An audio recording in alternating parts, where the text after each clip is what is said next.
Breaking news చూస్తున్నాం. ఇవాళ రేపు చంద్రబాబు పిటిషన్లపై సుప్రీంకోర్టు సహా పలు కోర్టులో విచారణ జరగనుంది. ఇవాళ సుప్రీంకోర్టు ముందుకు చంద్రబాబు క్వాష్ పిటిషన్ విచారణ రానుంది.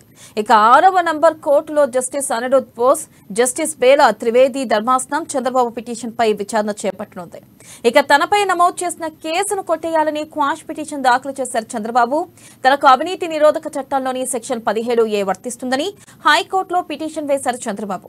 ఇక గవర్నర్ అనుమతి లేకుండా అరెస్టు చేయడం అక్రమమని పిటిషన్లో వాదన వినిపించారు చంద్రబాబు తరపు లాయర్లు. అయితే చంద్రబాబు క్వాష్ పిటిషన్ను హైకోర్టు కొట్టివేయడంతో సుప్రీంకోర్టులో సవాల్ చేశారు.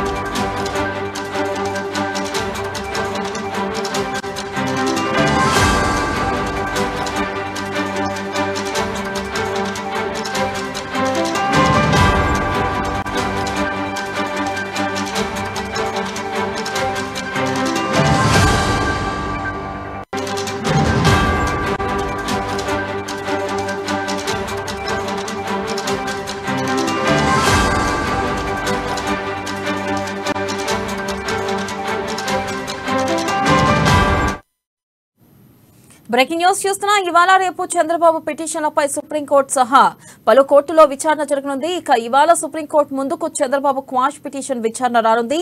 ఇక 6వ నంబర్ కోర్టులో జస్టిస్ అనిరుద్ బోస్, జస్టిస్ బేలా త్రివేది ధర్మాసనం చంద్రబాబు పిటిషన్ పై విచారణ చేపట్టనుంది. ఇక తనపై నమోదు చేసిన కేసు కొట్టేయాలని క్వాష్ పిటిషన్ దాఖలు చేశారు చంద్రబాబు. దీనిపై మరింత సమాచారాన్ని మా ఇన్పుట్ ఎడిటర్ శ్రీనివాస్ లైవ్ ద్వారా అందిస్తారు. శ్రీనివాస్, చెప్పండి.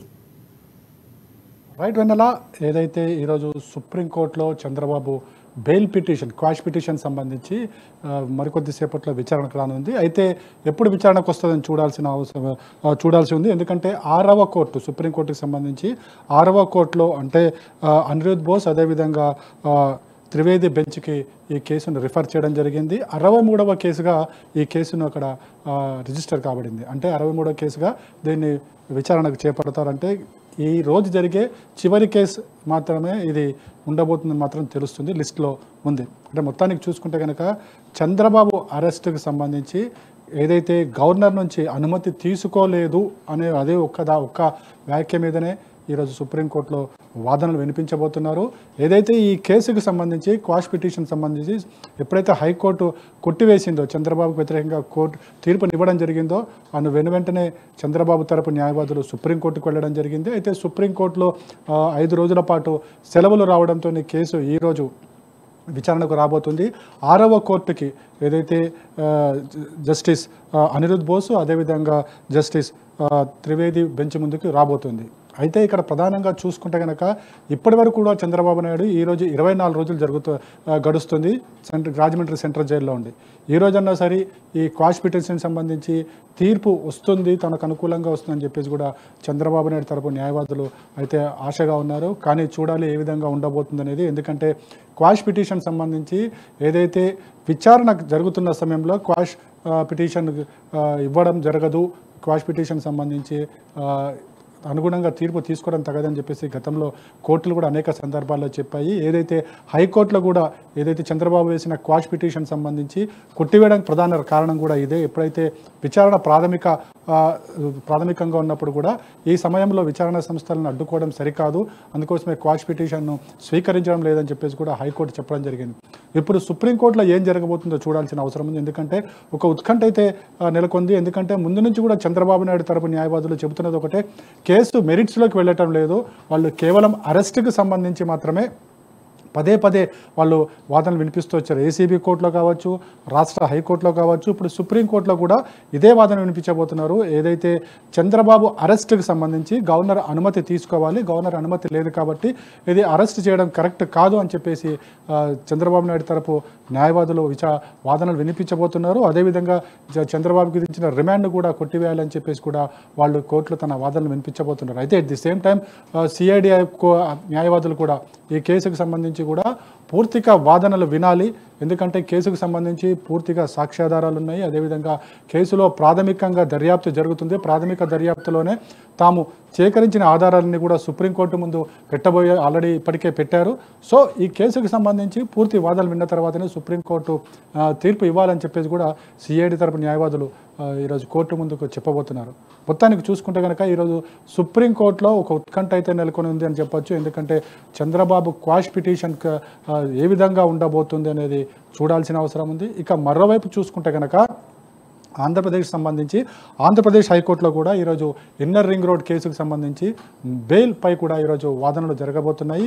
ఈ బెయిల్కి సంబంధించి మనం చూసుకుంటే కనుక మనకి చాలా ఇంపార్టెంట్. ఎందుకంటే ఇక్కడ కూడా ఇన్నర్ రింగ్ రోడ్కి సంబంధించి కూడా బెయిల్ మీద వాదనలు ఇప్పటికే ముగిశాయి. ఈ బెయిల్లో గతంలో చూసుకుంటే కనుక ఈ కేసుకు సంబంధించి చంద్రబాబు నాయుడు తరపున అనేక సిద్ధార్థ లూత్రానే వాదన వినిపించడం జరిగింది ఆన్లైన్లో. అదేవిధంగా మనకి ఇతర కంబాలపాటి శ్రీనివాస్ కూడా తన వాదనలు ఆల్రెడీ ఇప్పటికే వినిపించారు. దీనికి సంబంధించి ఆర్గ్యుమెంట్స్ కూడా జరిగాయి. అయితే కేసుకు సంబంధించి ఇంకా వాదనలు జరగాల్సి ఉంది కాబట్టి కేసును ఈ రోజుకి వాయిదా వేయడం జరిగింది. ఎందుకంటే సుప్రీంకోర్టు జడ్జిమెంట్ మీదనే మిగతా కేసులన్నీ కూడా డిపెండ్ అయి ఉన్నాయి. ఎందుకంటే సుప్రీంకోర్టు ఏం డైరెక్షన్ ఇస్తుందో చూడాలి. ఇందుకు ఒకవేళ క్వాష్ పిటిషన్ కనుక చంద్రబాబు వేసిన క్వాష్ పిటిషన్ అంగీకరించి అనుమతినిచ్చి చంద్రబాబు మీద పెట్టిన కేసును కొట్టేస్తే కనుక మిగతా కేసులన్నీ కూడా నెక్స్ట్ ఏం చేయాలి అనే దాని మీద కూడా ఈ తీర్పు మీద డిపెండ్ అయి ఉంటుంది. కాబట్టి ఇన్నర్ రింగ్ రోడ్ కేసుకు సంబంధించి కూడా మధ్యాహ్నం 2:15 ఈ ఆర్గ్యుమెంట్ జరగబోతుంది. ఈ ఆర్గ్యుమెంట్లో చంద్రబాబు బెయిల్ పిటిషన్ సంబంధించి కూడా ఈ ఆర్గ్యుమెంట్ ఉండబోతుంది. అయితే ఇక్కడ ఒకటి చూడాల్సిన అవసరం ఉంది. ఎందుకంటే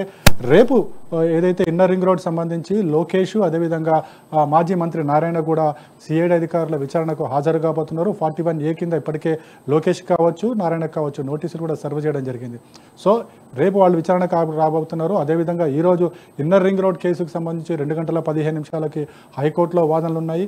అయితే మరోవైపు సుప్రీంకోర్టుకు సంబంధించి చూసుకుంటే కనుక సుప్రీంకోర్టులో కేసు చివరి కేసుగా ఉండబోతుంది. అంటే ఈరోజు జరగబోయే చివరి కేసు అంటే 63వ కేసు కాబట్టి అది చివరిలో వస్తుంది. అంటే అప్పటి వరకు కూడా ఈ హైకోర్టులో ఏదైతే ఇన్నర్ రింగ్ రోడ్ సంబంధించి వాదనలు కొనసాగుతాయా లేకపోతే దీన్ని కూడా ఈవినింగ్ వరకు వాయిదా వేస్తారా అనేది ఒక ప్రశ్న అయితే తలెత్తుతుంది.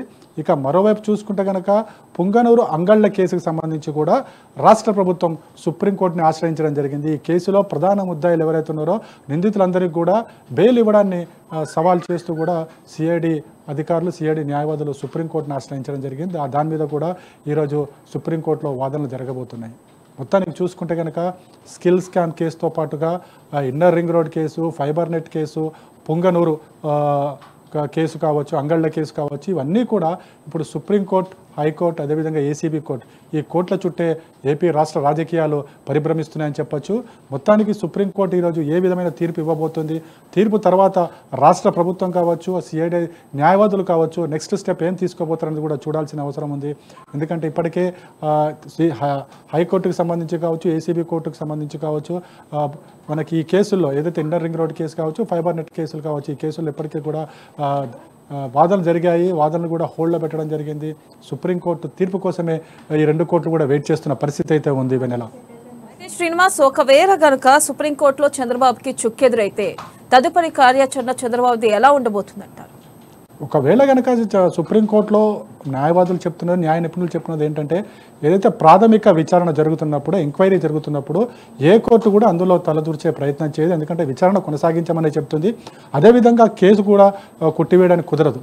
సో ఇప్పుడు ఒకవేళ సుప్రీంకోర్టులో అనేక జడ్జిమెంట్లు కూడా ఎవరైతే సిఐడి తరపు న్యాయవాదులు ఉదహరించే ప్రయత్నం చేస్తున్నారు. ఎందుకంటే ఇలాంటి దశలో ఎప్పుడు కూడా సుప్రీంకోర్టు కల్పించుకోలేదు, ఇప్పుడు కూడా కల్పించుకోదు అని చెప్పేసి కూడా సిఐడి తరపు న్యాయవాదులు అంటున్నారు. కానీ చూడాలి, ఎందుకంటే అక్కడ హేమీ లాయర్లు చంద్రబాబు తరపున సిద్ధార్థ లూత్రా కావచ్చు, హరీష్ సాల్వే కావచ్చు, వాళ్ళంతా కూడా వాదనలు వినిపిస్తున్నారు. కాబట్టి ఏ విధంగా ఉండబోతుంది, ప్రధానంగా అరెస్ట్కి సంబంధించే వీళ్ళు తప్పుపడుతున్న పరిస్థితి ఉంది. కానీ ఇక్కడ సిఐడి అధికారులు ఇక్కడ అరెస్ట్ కాదు, ప్రధానంగా కేసు మెరిట్స్ని చూడండి, ఇక్కడ ప్రజాధనం దుర్వినియోగం అయ్యిందా లేదా చూడండి, అందులో చంద్రబాబు పాత్ర ఎంత ఉందో చూడని చెప్పేసి కూడా సిఐడి తరపులు వాదిస్తున్నారు. సో ఒకవేళ చంద్రబాబు నాయుడుకి ఇక్కడ కేసు ఏ విధంగా ఉండబోతుంది, తీర్పు ఏ విధంగా ఉండబోతుంది అంటే మాత్రం ఇప్పుడే మనం చెప్పలేని పరిస్థితి. ఎందుకంటే ఒకవైపు ఏమో చంద్రబాబుకి అనుకూలంగా తీర్పు వస్తుందని చెప్పేసి కొందరి వాదన ఉంది, కాదు చంద్రబాబు నాయుడుకి వ్యతిరేకంగా తీర్పు వస్తుందని చెప్పేసి మరికొందరి వాదన ఉంది. ఏదైనప్పటికీ కూడా తీర్పుకు తీర్పుకు సంబంధించి ఇప్పుడే మనం మాట్లాడడం సరికాదు. అయితే తీర్పు ఏ విధంగా వచ్చినా నెక్స్ట్ చంద్రబాబు నాయుడు తరపు న్యాయవాదులు ఏం చేస్తారో చూడాల్సిన అవసరం ఉంది. అయితే ఇప్పటికే వాళ్ళు ఒకవేళ ఇక్కడ సుప్రీంకోర్టులో చుక్కెదురైతే కనుక నెక్స్ట్ ఏం చేయాలన్న దాని మీద ఇప్పటికే చంద్రబాబుతో మాట్లాడిన తర్వాతనే న్యాయవాదులు నిర్ణయం తీసుకుంటారు. అంటే ఒకవేళ సుప్రీంకోర్టు కనుక ఈ కేసుని ఆంధ్రప్రదేశ్ హైకోర్టులోనే తేల్చుకోమని చెప్తే కనుక ఆంధ్రప్రదేశ్ కోర్టుకే రావాల్సి ఉంటుంది, ఆంధ్రప్రదేశ్ కోర్టులోనే వాదించాల్సి ఉంటుంది. సో ఇవన్నీ కూడా ఈరోజు తీర్పు బట్టి డిపెండ్ అవుతాయి. తీర్పు తర్వాత సుప్రీంకోర్టు ఇచ్చే డైరెక్షన్ బట్టే నెక్స్ట్ చంద్రబాబు తరపు న్యాయవాదులు కావచ్చు, చంద్రబాబు కావచ్చు, ఏ డైరెక్షన్స్ ఇస్తారో డిపెండ్ అయి ఉంటుంది. Vennela. Right Srinivas, thank you.